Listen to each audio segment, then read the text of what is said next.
Oradan yerleri ya lan. Ahuna. Geçen köprüsü. Bu köprüden geçip gördüm. Amerika. Ne Amerika şeker yani.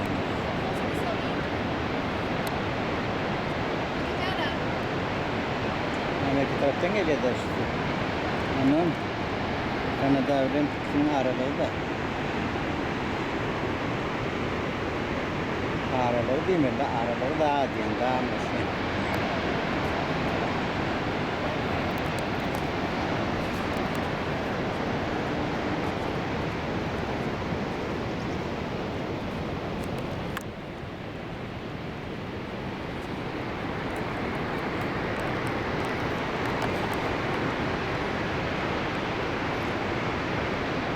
Örneğin.